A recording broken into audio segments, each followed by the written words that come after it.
Marcos, capítulo 1. O tema do culto é a urgência da mensagem, a notícia urgente.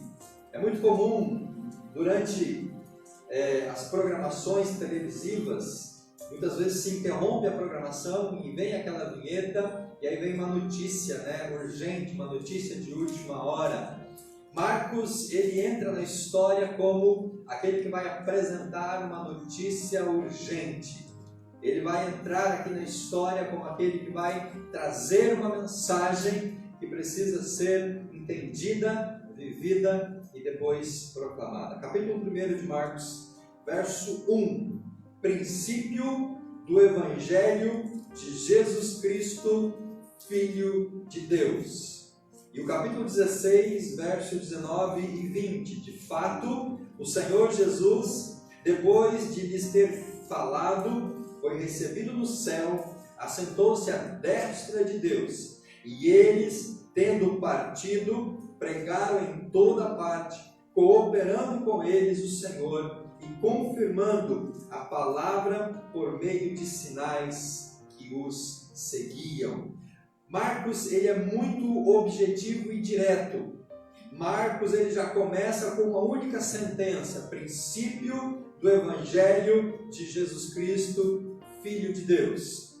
Princípio, e esse começo é diferente de Mateus, é diferente de Lucas. Marcos não apresenta genealogia, Marcos não apresenta nenhuma introdução, ele vai direto ao ponto. Ele diz que vai anunciar o Evangelho de Jesus Cristo, que é o Filho de Deus. Marcos, ele não traz nenhuma informação prévia. Ele, por ter a urgência em levar esta mensagem, ele então vai direto ao ponto. Ele vai falar de Jesus Cristo, que é o Filho de Deus. E ele diz que é o princípio do Evangelho, por quê? Porque a continuidade do Evangelho depois é pregada pela igreja, pelos apóstolos. Marcos apresenta o começo e agora então a igreja depois, posteriormente, daria continuidade nesta pregação apostólica. E nós hoje ainda precisamos dar continuidade, como nós vimos lá no verso 16, que os discípulos, eles saíram pregando por toda parte, eles foram levando a mensagem do Senhor, foram fazendo sinais, foram fazendo prodígios e a palavra de Deus se expandia.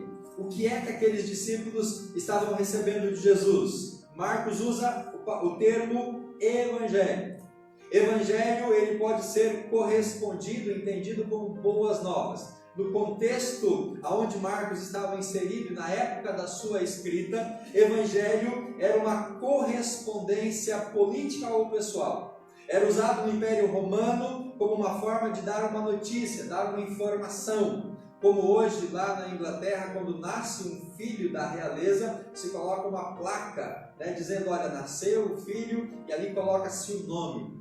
Evangelho era uma ferramenta de levar uma boa nova, levar uma notícia do nascimento de algum imperador, ou também de uma vitória dos imperadores daquela época. E Marcos usa então esse termo, Evangelho, que depois ele vai ser entendido e compreendido ao longo da história como a boa nova, a boa notícia, a boa proclamação. Vocês precisam levar esta mensagem adiante, anunciar este evento. Evangelho é uma notícia que a igreja precisa proclamar. De quem que era esta mensagem? Princípio do Evangelho de quem? De Jesus Cristo. Marcos usa aqui o nome humano Jesus e a sua função divina de Messias, o Cristo, o enviado, o ungido, aquele que veio da parte de Deus. Jesus Cristo, ele é o agente do Evangelho, é da parte de Jesus, vai ser falado sobre Jesus, mas também é a respeito de Jesus. Jesus, ele é a essência do Evangelho. Jesus é a essência da notícia. A mensagem que a igreja prega não é nenhuma outra informação a não ser fatos relativos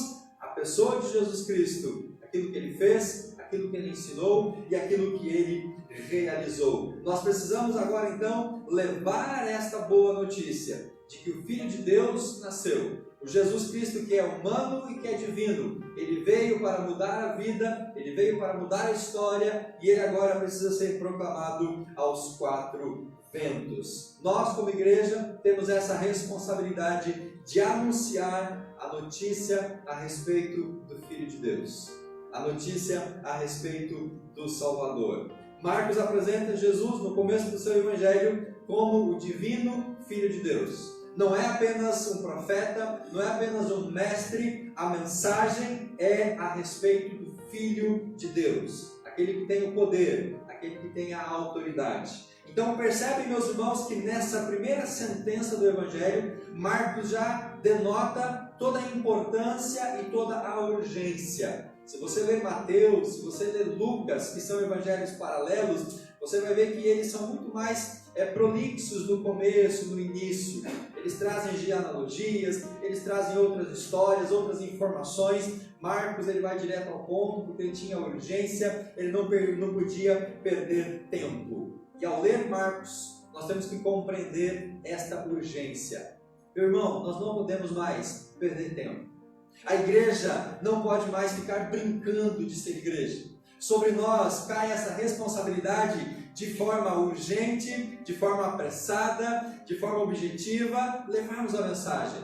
Muitas vezes nós somos prolixos, muitas vezes nós demoramos, muitas vezes nós ficamos perdendo tempo com tantas outras coisas e nos desviamos da essência que é a pregação do Evangelho. Marcos é simples, Marcos é direto, Marcos é rápido, Marcos é objetivo.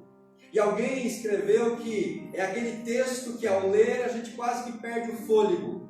Marcos é aquele evangelho que a gente tem que ler, ou aquela notícia que a gente lê de em pé, na fila do banco ou dentro do ônibus. Marcos é algo que a gente precisa ler com essa impressão e essa sensibilidade de urgência. Nós não podemos perder tempo.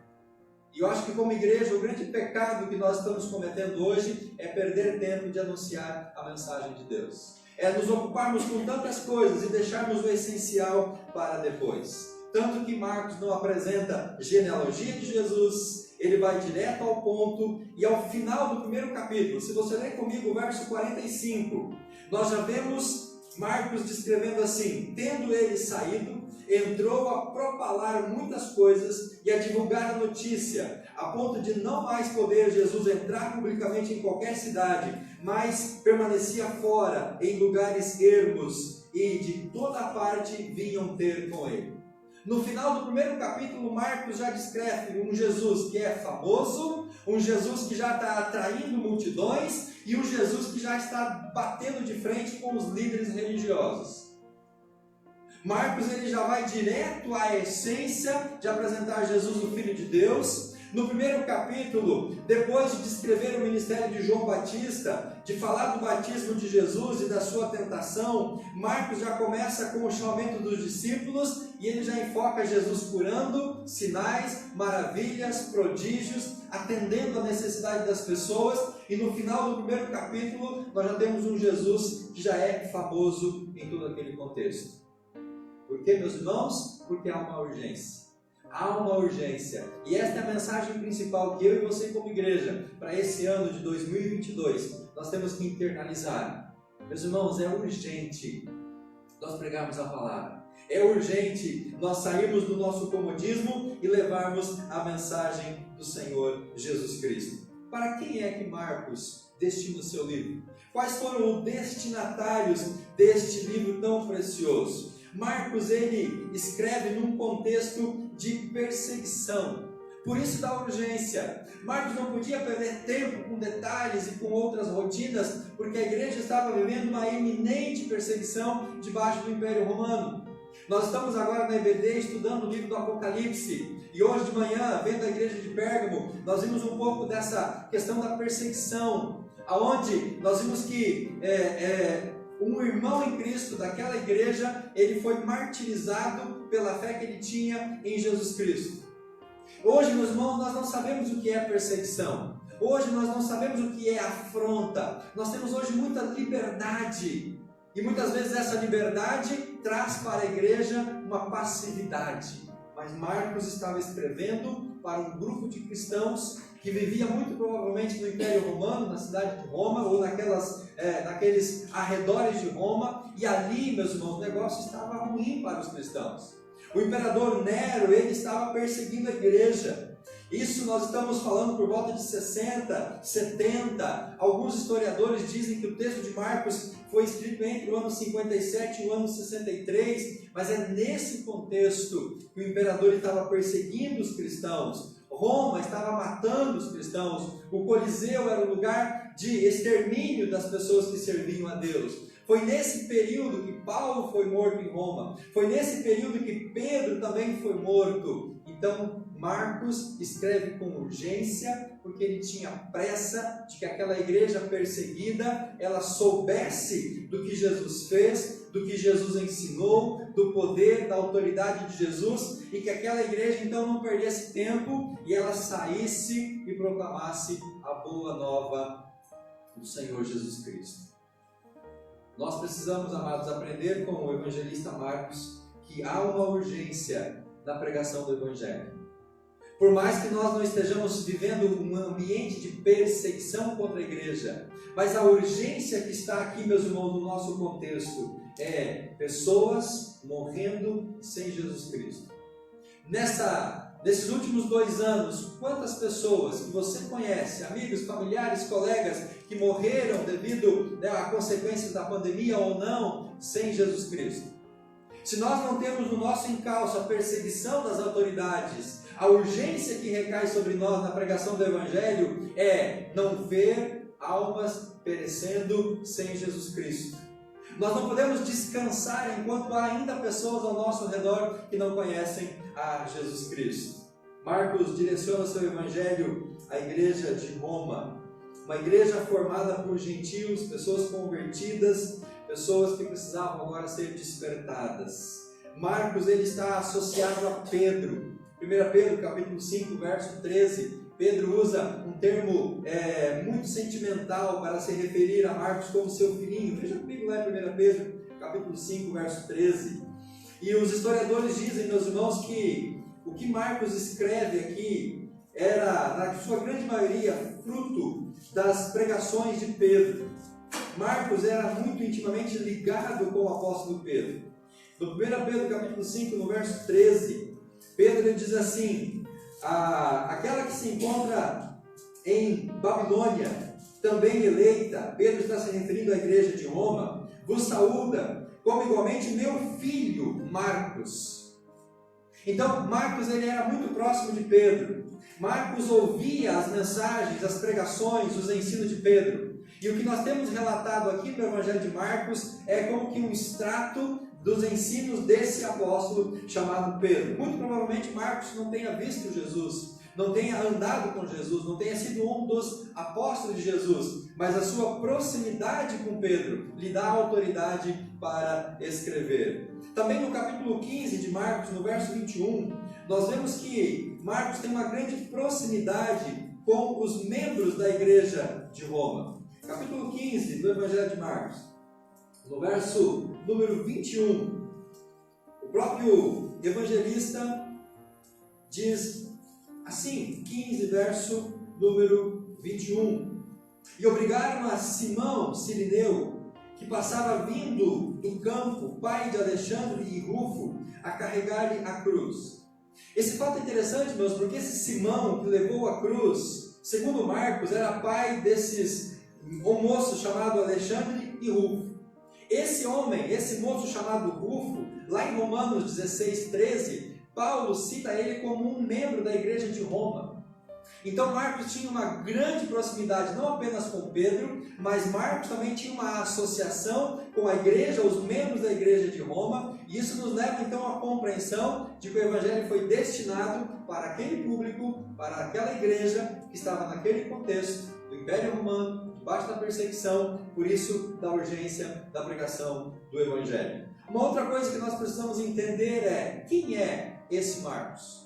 Quem foi este escritor? Segundo comentaristas, lá no capítulo 14 de Marcos, no verso 51 e 52, esse jovem que aparece aqui seria uma referência ao próprio Marcos. Capítulo 14 de Marcos, verso 51, diz assim: seguia-o um jovem, isso depois de Jesus ser preso lá no Getsemane.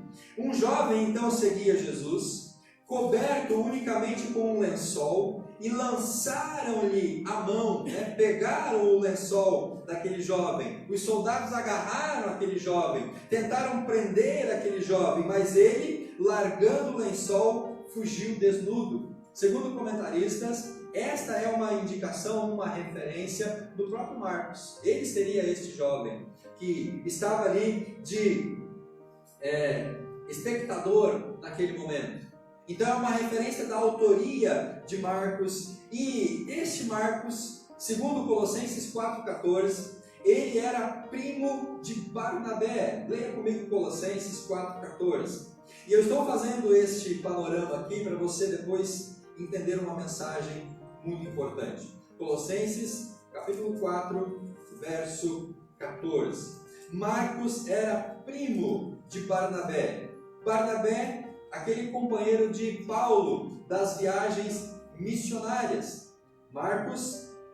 Colossenses, capítulo 4, verso 10. Diz assim: saúda-vos Aristarco, prisioneiro comigo, e Marcos, primo de Barnabé, sobre quem recebestes instruções, se ele for ter convosco, acolhei-os. Então Paulo diz que Marcos era primo de Barnabé. Marcos fazia parte da família de Barnabé. Marcos era desse entorno familiar. Marcos, segundo os historiadores, era filho de uma das Marias que seguiam a Jesus. E essa informação nós temos em Atos, no capítulo 12. Você pode abrir na sua Bíblia comigo, Atos, capítulo 12, lá no verso número 12, aonde Paulo traz para nós esta informação. Depois que Pedro foi liberto da prisão, ele vai para a casa de Maria, onde os discípulos estavam reunidos para oração. Considerando ele a sua situação, resolveu ir à casa de Maria, mãe de João, cognominado Marcos, onde muitas pessoas estavam congregadas e elas ali oravam. Marcos era filho desta Maria, ajudante de Pedro, aquele que estava inteiramente envolvido com os missionários, os discípulos de Jesus. Atos 12, 25, 13, nós vemos que João Marcos acompanhou Paulo na primeira viagem missionária. E o que isso, meus irmãos, tem de mensagem importante para nós? Se você quer ser usado por Deus, eu creio que você quer ser usado por Deus, amém? Amém. Se você quer ser usado por Deus, ande próximo dos homens de Deus.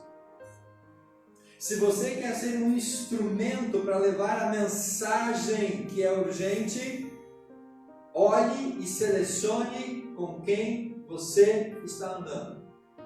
Marcos era ligado a Pedro, apóstolo de Jesus. Marcos fazia parte daquele contexto de fé. Acompanhou Paulo, acompanhou Barnabé na primeira viagem missionária. Então ele foi discipulado, ele foi treinado, ele aprendeu com a fé desses grandes homens de Deus. Então, se eu quero ser usado como Marcos foi usado para escrever esse evangelho e mandar para a igreja de Roma, é preciso que nós também nos cerquemos de homens e de mulheres de Deus.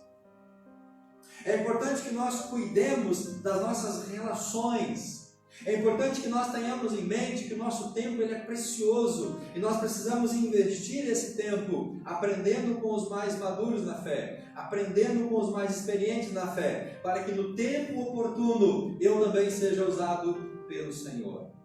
Marcos nos traz este ensinamento. Se nós queremos ser usados pelo Senhor, é preciso andar e caminhar com homens e mulheres do Senhor. Marcos nos ensina isso através da sua biografia. O ambiente que Marcos manda a sua carta era um ambiente de perseguição. E esse ambiente de perseguição, meus irmãos, leva a igreja a manter viva a verdade de Jesus Cristo, que é o Senhor dos Senhores. Marcos manda sua carta para a igreja de Roma para que aquela igreja, debaixo da perseguição, mantivesse viva a essência da mensagem. E esta igreja, então, mantendo viva a essência da mensagem, ela pudesse proclamar esta mensagem. Uma mensagem que era urgente e uma mensagem de que havia nascido um Deus, o Filho de Deus, o Senhor dos Senhores. Uma mensagem em que o mais importante e o mais poderoso não era César, não era o imperador romano. O mais importante, o mais poderoso era o Senhor Jesus Cristo. E nós vemos isso no contexto de Marcos, onde ele destaca muitos os milagres, os prodígios de Jesus, para deixar claro para aquela igreja de que Jesus era o Senhor dos Senhores, Ele era o Deus Todo-Poderoso. E se aquela igreja cresce nessa mensagem e levasse essa mensagem iria chegar ao coração de todos os perdidos. Marcos então conclama aquela igreja a ser discípulos, a seguir o exemplo de Jesus, a seguir o caminho de Jesus, a andar nas pisadas de Jesus, mesmo que essas pisadas levassem eles para a morte. Marcos está motivando aquela igreja a não arredar o seu pé da sua crença, a continuar firme, porque se eles fossem fiéis ao Senhor, se eles pregassem a palavra, mesmo que eles acabassem mortos, mesmo que eles acabassem martirizados, eles estariam seguindo o exemplo de Jesus, que se fez servo, que se humilhou, morreu na cruz e deixou a mensagem da salvação. Quando a igreja está passando por perseguição, ela precisa ter essa mensagem muito vívida no seu coração. Não desanima, não esmoreça, siga em frente, pregue a palavra, faça aquilo que Jesus fez, siga nas pegadas de Jesus, porque você vai agradar ao coração do seu Deus. Era urgente para aqueles cristãos que o relato da vida de Jesus, do ministério de Jesus, dos milagres, dos ensinos, da morte, da ressurreição, fossem então proclamados, fossem cridos, fossem guardados no coração, para ser depois enviado e pregado a todas as pessoas. Nós não podemos, irmãos, esquecer a essência da mensagem de Jesus Cristo. Hoje a igreja tem pregado muitas mensagens. O Evangelho hoje tem sido diluído em muitas coisas que não são a centralidade da palavra de Deus. Mas Marcos vem para corrigir isso. Ele vem para trazer esta essência da sua mensagem. Jesus como um poderoso obreiro. Jesus como o conquistador. Jesus como aquele que veio para libertar o cativo, para curar o enfermo, para trazer esperança. É interessante que Marcos ele não descreve um Jesus que ensina, o Jesus dos grandes discursos, o Jesus dos grandes ensinamentos. Marcos ele vai direto à ação de Jesus. Tanto que Marcos descreve 11 milagres de Jesus e apenas um dos grandes discursos de Jesus. E apenas 4 parábolas de Jesus, ao contrário de Mateus e de Lucas, que dão mais atenção à esfera de ensinamento. Não que Marcos desprezasse os discursos de Jesus, é que o seu objetivo era ser mais direto e apresentar Jesus como o grande conquistador, o grande Senhor, o libertador. Por isso que no primeiro capítulo ele já começa narrando os sinais, os milagres, os prodígios de Jesus. Por isso que no final do primeiro capítulo de Marcos, Jesus já é poderoso, Jesus já é conhecido em toda a região, as pessoas já afluem a Jesus para serem tocadas por ele. Porque urgia para aquela igreja ter esta consciência. O Evangelho apresenta um Jesus servo.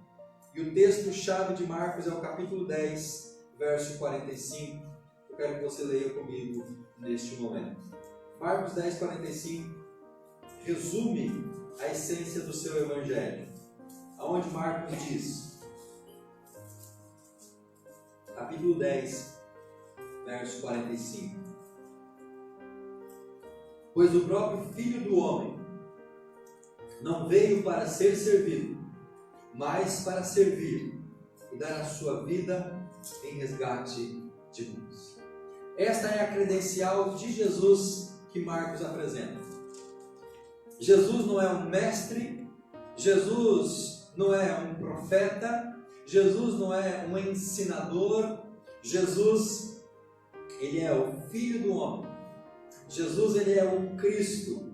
Não veio para ser servido, não veio para ser honrado pelas pessoas no sentido de ser bajulado. Ele veio para servir, e o seu serviço, o seu ministério, o que ele fez de importante foi entregar a sua vida para o resgate de todos. E é esta mensagem de Marcos que Paulo descreve lá em Filipenses, no capítulo número 2, do verso 5 ao verso 8.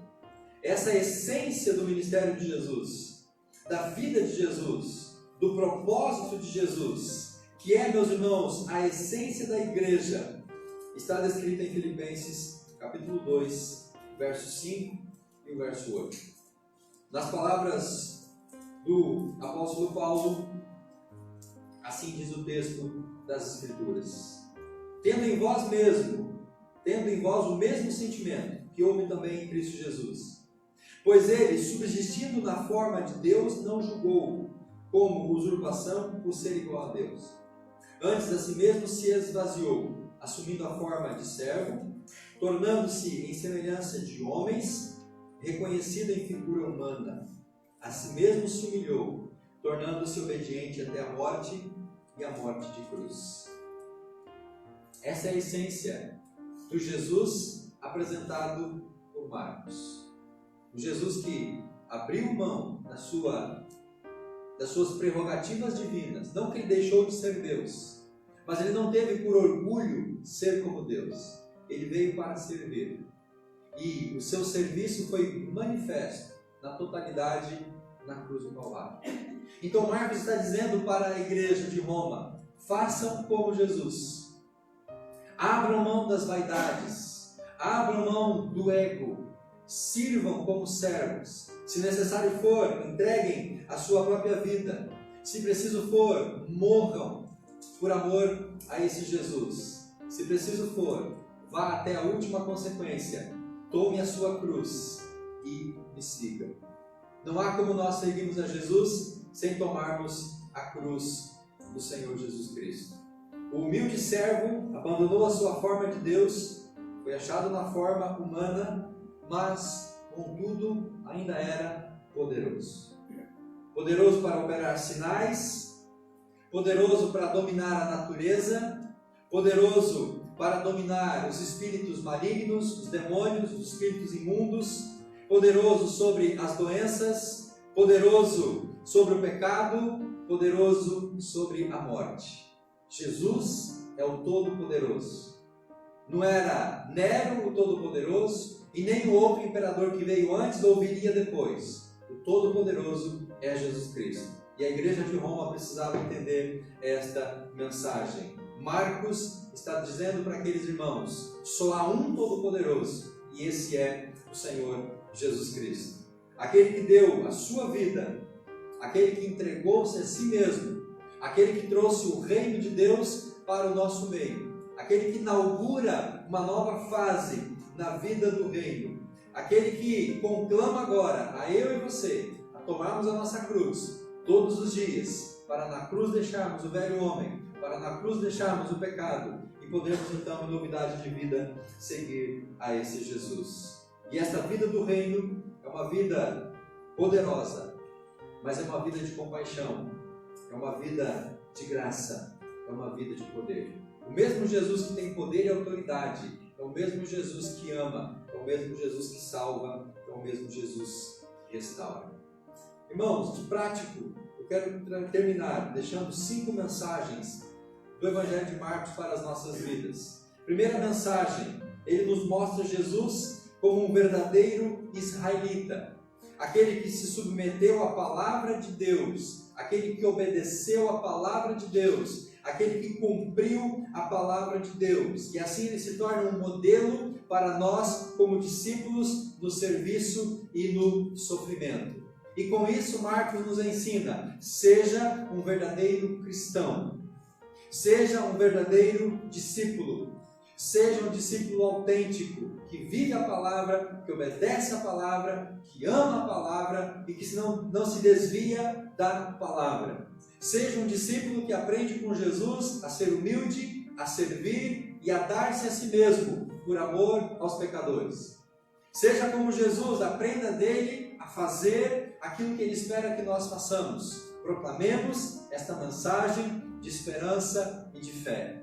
A mensagem de Marcos para nós é: sejamos verdadeiros cristãos. Paremos de brincar de cristianismo, paremos de brincar de religiosidade. Vivamos uma nova fase, vivamos uma nova etapa, vamos virar a página, vamos fazer diferente, vamos buscar a Deus, vamos buscar a presença do Senhor, vamos orar mais, vamos jejuar mais. Terça-feira você vai ser desafiado a começar 21 dias de oração e jejum. Se você quiser aprender sobre oração e jejum, a partir de terça-feira a sua igreja vai ensinar você neste caminho. Quando Jesus é questionado pelos líderes por que ele não jejuava e por que seus discípulos não jejuavam, Jesus responde dizendo assim: pode os convidados jejuarem enquanto o noivo está presente na festa de casamento? Depois que o noivo sair, aí sim os meus discípulos vão jejuar. Com isso Jesus estava dizendo que enquanto ele estava na terra, os discípulos não precisavam jejuar como era costume dos fariseus, mas depois que Jesus subisse ao céu, aí sim eles deveriam jejuar. Talvez essa ideia de jejum seja algo um pouco estranho para você, mas você a partir de terça-feira vai aprender mais sobre isso. E com isso, meus irmãos, nós precisamos aprender a sermos verdadeiros discípulos. Segunda mensagem: Jesus, ele é o Filho de Deus. Ele é aquele que veio para trazer a nós a mensagem de esperança. Ele é um servo humilde que faz a vontade do Pai. Ele é um servo que não veio para fazer a sua própria vontade. E dessa mesma maneira, nós também devemos viver como verdadeiros filhos de Deus. Não viver para nós mesmos, mas viver para o Senhor. Não viver apenas para os nossos interesses, para as nossas vaidades, mas viver para agradar o nosso Deus. Abrir mão daquilo que pode estar atrapalhando a nossa vida com o Senhor, para que de fato o Espírito Santo possa abundar nas nossas vidas. Porque o servo humilde, ele faz a vontade do seu Pai. O servo consagrado, o servo dedicado, o verdadeiro discípulo, o verdadeiro filho de Deus, abre mão de si mesmo e faz a vontade do Pai. Não é mediante o serviço que nós nos tornamos filhos de Deus, mas pela adoração e a adoção como filhos, nós vamos nos tornar servos. O servo, ele primeiro precisa ser filho, experimentar esta paternidade. E se nós não vivemos e não nos comportamos como filhos de Deus, nós não vamos poder evoluir para sermos como servos de Deus. Jesus, ele vem como filho, ele vem como aquele que encarnou o próprio Deus. E assim então ele se torna um servo obediente. Que nós possamos viver na plenitude a nossa filiação ao Senhor. E através então dessa filiação, nós vamos aprender a servir ao nosso Deus. Terceira mensagem: o Evangelho é o poder de Deus. A importância da pregação e do ensino da mensagem do Evangelho, não apenas como uma verdade teológica, mas como o poder de Deus sobre tudo e sobre todos, sobre o mal, sobre a doença, sobre o pecado, sobre a morte. Irmãos, a mensagem de Jesus não é apenas uma mensagem para a nossa mente. A mensagem de Jesus é uma mensagem prática, ela é o poder de Deus, e o poder de Deus salva, o poder de Deus liberta, o poder de Deus cura, o poder de Deus restaura, o poder de Deus abre portas, é o poder de Deus que vai conduzir a nossa vida na presença do Senhor. Nós não podemos ser apenas religiosos, viver o Evangelho apenas na religiosidade. Há um grande poder, através do Evangelho, que Deus quer derramar sobre a vida da igreja, que você possa ser canal deste poder. Quarta mensagem: a missão que nós temos para os gentios. Era interesse de Jesus alcançar os gentios. Jesus não veio apenas para salvar os judeus, mas ele veio para salvar a todas as pessoas. Roma era uma igreja gentílica, e a mensagem chegou até aquelas pessoas, porque Jesus quer salvar a todos nós. Ele quer salvar a mim como Ele salvou, Ele quer salvar a você como já salvou, mas Ele quer salvar o seu amigo, seu familiar, seu ente querido e até mesmo o teu adversário. Ele quer salvar todas as pessoas, porque todos são dignos de salvação. Jesus vem não apenas para um povo, mas ele vem para todos os povos. Ele não vem apenas para uma pessoa, ele vem para todas as pessoas. Ele diz que quem precisa de médicos são os doentes. Então ele veio justamente para aquele que está doente, para aquele que está escravo das drogas, para aquele que está escravo dos pecados, para aquele que já perdeu a esperança. Ele veio para mudar esta realidade. A mensagem que nós temos que pregar, ela é urgente para todas as pessoas, para todos os pecadores,